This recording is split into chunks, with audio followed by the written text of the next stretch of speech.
1월 10일 손잡는 교회 아침밥상 묵상회에 사랑하는 여러분들을 초대합니다. 오늘 우리를 통해 예수님이 높임을 받으시고 영광 받으시는 귀한 날로 우리가 드려지기를 소망합니다. 다같이 사도신경으로 신앙 고백하시겠습니다.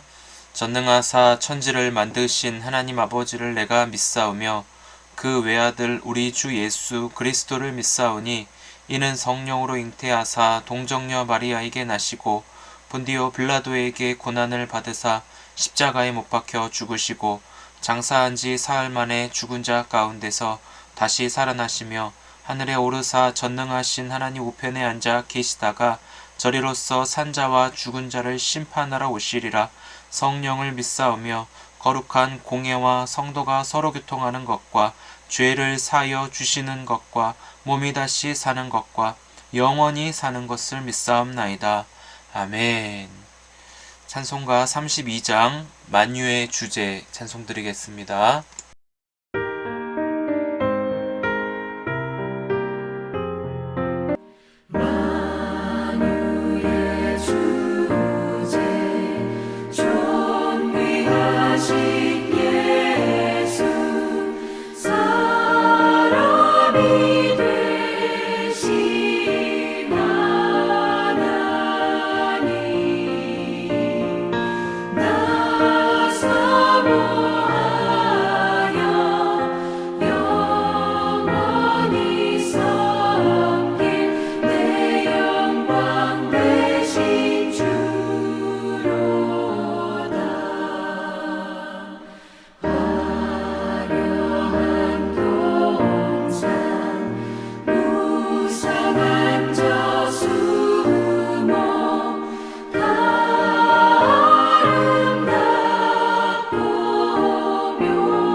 그 후에 예수께서 제자들과 유대 땅으로 가서 거기 함께 유하시며 세례를 베푸시더라.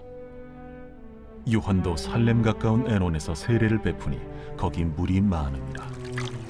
그러므로 사람들이 와서 세례를 받더라. 요한이 아직 옥에 갇히지 아니하였더라.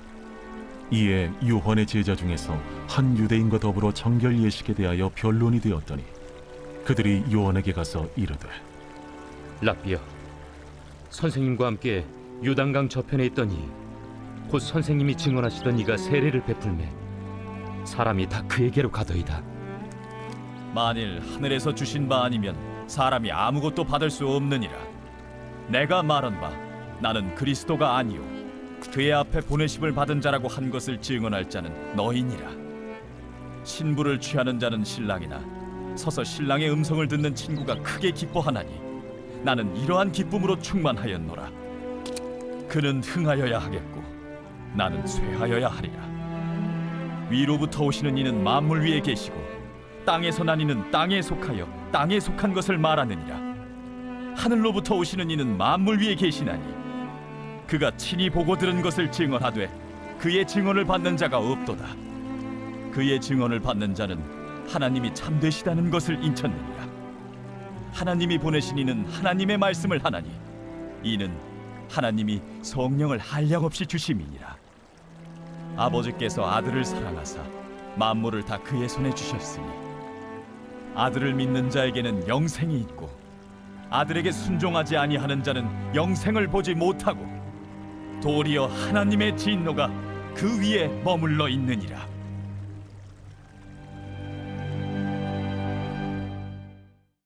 할렐루야.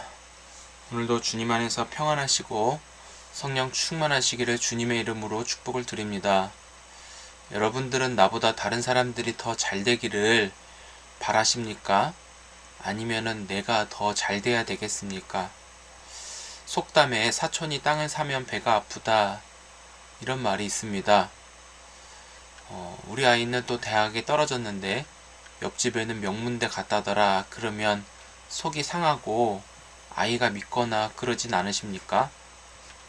왜 제가 시작부터 이런 말씀을 드리냐면, 예수를 믿는다고 하여도 다 우리는 나 우리의 이렇게 챙기다 보니까 사람 안에 탐욕이 가득합니다. 그리고 사람이 굉장히 이기적이어서 자신의 뜻을 구축하여 자기의 사람들을 만들어 세력을 키웁니다. 이것이 바로 자신의 우월성을 입증하는 것이고, 결국 자신의 왕국을 만들어서 하나님 자리까지 올라가려고 하는 무서운 일이기 때문입니다. 자기를 위한다? 이것은 결국 우상 숭배까지 이르게 되는데, 우리는 여기까지 나아가지 않도록 항상 깨어 있으시기를 바랍니다. 제가 어저께 페이스북에서 올라온 한 글을 보고 깜짝 놀랐습니다. 올포원이라고 하는 CBS 그 설교하는 그 프로그램 되게 유명한 건데, 거기에 나오시는 그 김관성 목사님 이야기입니다. 그 김관성 목사님이라는 분은 행신 침례교회 담임 목사님이신데, 그분이 개척한 지 7년 만에 교회를 사임하고 울산이라는 지역에 내려가서 다시 개척을 한다고 합니다.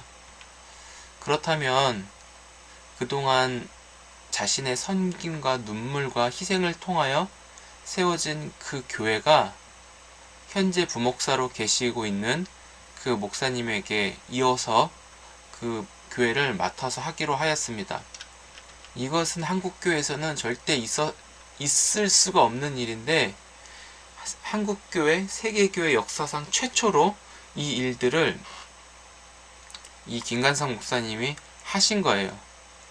그 목사님은 분립개척을 이야기를 하는데, 한국교회 안에서 부목사가 개척할 때 현금 그리고 몇 가정을 떼어줘서 그렇게 개척의 현장으로 보낸다라는 말이 많지만, 이것은 젊은 목회자를 더 어렵고 비참하게 하는 일이라고 이야기를 하면서 담임 목사 자신이 나가서 새로 개척을 하겠다라는 말을 하였습니다. 그것은 본질적으로 교회가 교회를 낳는 하나님 나라 사역이기 때문에 그 사명을 가지고 나아간다라고 했습니다. 저는 그 설교 영상을 보면서 야, 어떻게 그럴 수가 있지? 라고 하면서 너무 놀랐습니다. 한국 교회에서 아까 말씀드린 대로 세계교회사에서도 처음 있는 일일 것이고, 정말 이거는 안정을 추구하는 이 시대에 다시 개척으로 뛰어 들어간다고 하는 것은 자기뿐만이 아니라 가족을 굉장히 어려운 일에 빠뜨릴 수 있는 일인데, 그 일을 감당하면서 그거는 하나님 나라를 위해서 이 목사님이 순종하는 것을 보면서 마음에 막 기도가 되어졌어요. 하나님께서 정말 이 목사님과 함께 하셔서 가시는 그 지역에 복음으로 정복하시고 하나님이 늘 동행해 달라고 기도했습니다. 정말 놀랐어요. 그런데 이 말씀을 보면서, 오늘 말씀을 보면서 방금 전해드린 이 김관성 목사님 이야기가 생각이 났습니다. 오늘 말씀으로 들어가서 보시면은 예수님은 세례 요한보다 6개월 늦게 태어났어요. 육신적으로는 세례 요한 뒤에 오시는 분이 맞지만 본질적으로 예수님은 하나님이시기 때문에 태초 전부터 스스로 계신 분이십니다.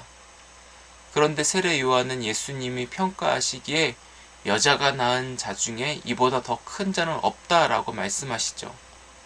정말 사람들이 세례 요한에게 몰렸고 요한의 제자들도 많았습니다.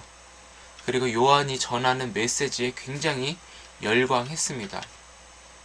예수님도 예루살렘에서 세례를 베풀며 사역을 하셨는데 요한도 가까운 예수님이 계시는 그 가까이에서 세례를 베풀고 사역을 같이 했습니다. 어떻게 보면 겹쳐서 사역을 한 것이죠.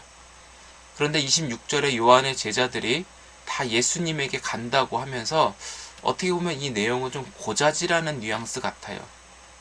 요한이 불쌍하다, 어떡하냐, 이런 뉘앙스인 것이죠. 그런데 요한은 끝까지 자신은 그리스도가 아니다, 하나님께서 보내신 자다, 오직 예수님만을 증언하는 자다라고 말하고 있어요. 왜냐하면 요한은 예수님을 만났잖아요.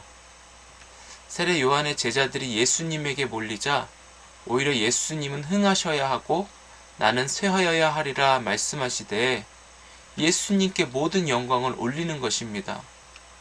자신에 따르던 수많은 사람들이 예수님께 옮겨갔지만 요한은 오히려 만족하고 기뻐하는 것이죠. 왜냐하면 자신에게 주신 그 사명을 다한 것이기 때문입니다. 많은 사람들이 교회에서 예수님의 제자로 만들어서 그 영혼을 주님께로 드려져야 되는데 오늘날 한국교회에는 목사의 제자로 만들어서 목사님 수발을 드는 사람들이 너무 많아졌어요. 그러나 오늘 이 말씀을 통해서 정말 배워야 할 것은 교회를 통하여 세워진 하나님의 자녀들이 정말 예수님께 드려질 수 있는가, 정말 이들이 주님의 제자, 주님의 자녀로 맡겨주신 그 사명을 다 해야 되겠다라는 마음을 우리에게 주신 것이죠.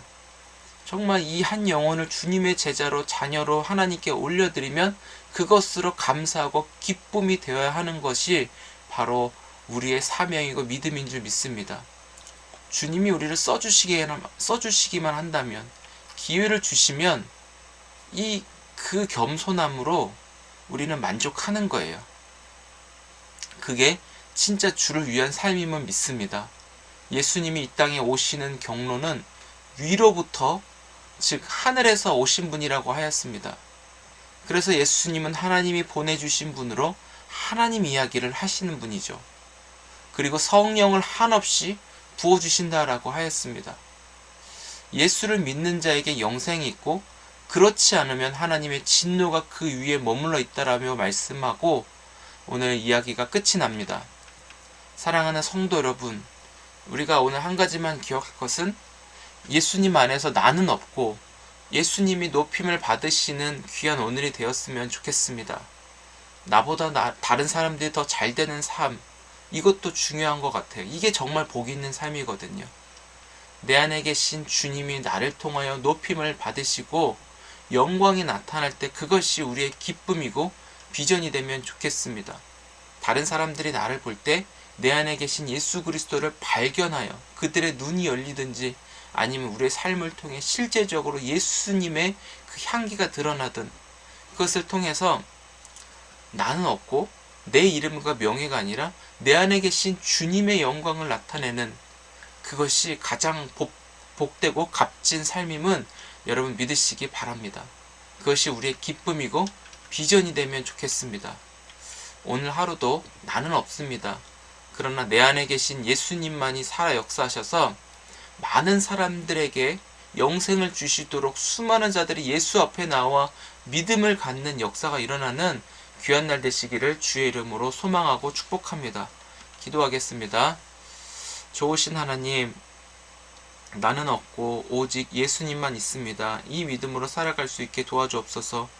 얼마나 이 힘든 시대 속에서 자기의 명예와 자신의 이름 석자를 걸고 그 이름을 내려고 얼마나 피눈물 나며 살아갑니까?